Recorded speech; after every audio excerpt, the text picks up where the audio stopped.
BA द्वितीय वर्ष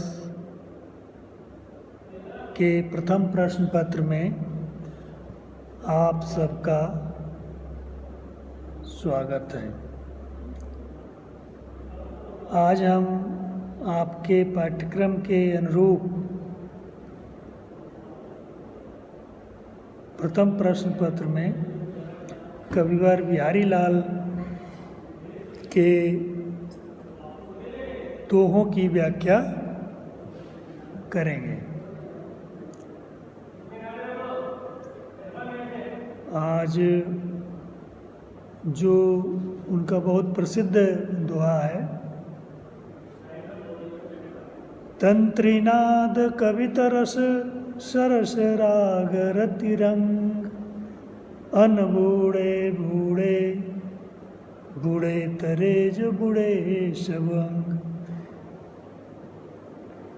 इस दोहे में जो कठिन शब्द हैं वो नाम मात्र के हैं।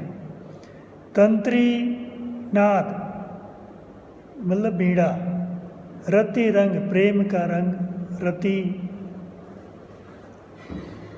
मतलब प्रेम, रति जो प्रेम की प्रतीक है और उसका एक अर्थ प्रेम भी होता है। बूढ़े मतलब डूबना, तरे मतलब पार हो जाना।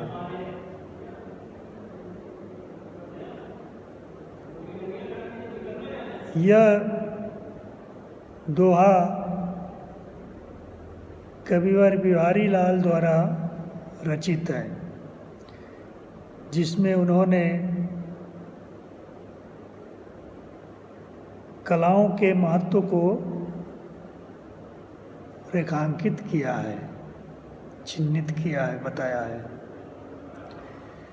कविवर बिहारी लाल कहते हैं कि वीणा आदि वाद्यों के स्वर, कविता, ललित कलाओं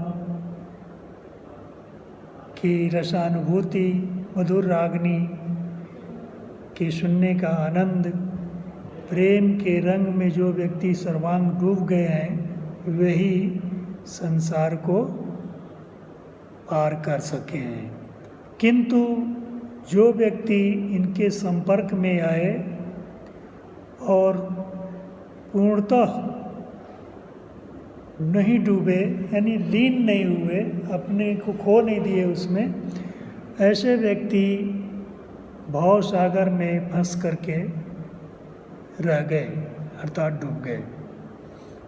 तो कहने का तात्पर्य है कि तंत्रीनाद वीणा का स्वर या संगीत का स्वर कह सकते हैं इसको, कवितरस कविताओं का जो रस है, जिसको ब्रह्मानंद सहोदर जैसा अनुभूति की बात कही गई है, रस को कहा है। सरस राग, और राग जो है, राग रागनी,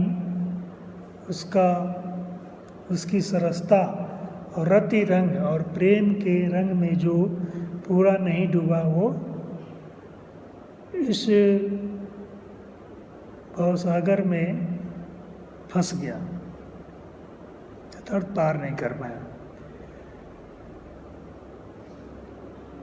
अर्थात कवि ये कहते हैं कि इस संसार में मधु वीणा वादन, काव्य का रसवादन, संगीत का आनंद और स्त्री के प्रेम में जो व्यक्ति भली भांति नहीं डूबे, पूर्ण रूप से आनंद लेकर भाव विभोर नहीं हुए, उनका सांसारिक जीवन निष्फल रहा है और वे भवसागर के बीच में ही डूब जाते हैं। लेकिन जिन लोगों ने अंग प्रत्यंगों सहित उनका आस्वादन कर लिया है, सरस अनुभूति प्राप्त कर चुके हैं, वे मानो संसार सागर को प्राप्त कर गए हैं, अर्थात उन्हें जीवन का आनंद मिल गया है। तो विशेष रूप से हम कह सकते हैं कि संगीत, नृत्य, काव्य कला आदि ललित कलाओं का लक्ष्य लौकिक जीवन के दुखों से निवृत्त होकर मानव को सुख की अनुभूति प्रदान करना है। इन लक्ष्यों को प्राप्त करने के लिए व्यक्ति उसे तादात्म्य में स्थापित नहीं कर पाता है, उसमें डूबता नहीं है, उसमें लीन नहीं होता है, तो वो भावनात्मक एकता स्थापित नहीं हो पाती और वो जो है ब्रह्मानंद सहोदर जैसे आनंद, रस का आनंद को वो अनुभूत नहीं कर पाता है और उसका जीवन जो है निरस ही रह जाता है। वो इस अलौकिक साहित्य के अलौकिक रसानुभूति से वंचित रह जाता है।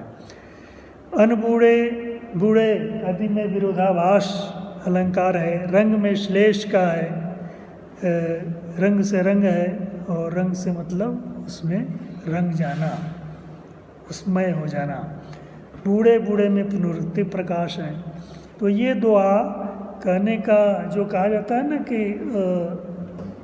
देखन में छोटन लगे घाव करे गंभीर, तो बहुत छोटे दोहे, इस छोटे से दोहे में एक जीवन का बहुत बड़ा सत्य समाहित है कि साहित्य, कला, संगीत, प्रेम में अगर हम बूढ़े नहीं, उसमें लीन नहीं हुए तो हम उसकी जो है उसकी वास्तविकता, उसके अस्तित्व, उसके आनंद को प्राप्त नहीं कर सकते। वैसे भी कहा गया है कि जो व्यक्ति साहित्य को समझ नहीं पाता, उसके आनंद को नहीं उठा पाता, ऐसे व्यक्ति जो है पूंछ विहीन सांड की तरह है। तो कहने का तात्पर्य ये है कि काव्य अनुभूति को, उसकी भावनाओं को उसमें डूब कर ही हम उसको पा सकते हैं और आनंदित हो सकते हैं। रसानुभूति हमें तभी होगी जब हम उससे पूर्णतः तादात्म्य स्थापित कर लें भावनात्मक रूप से। तो ये कविता का जो दोहे का जो रूप है, इसकी जो अभिव्यक्ति है वो बहुत ही श्रेष्ठ है। तो इस तरह से बिहारी लाल जी ने बहुत ही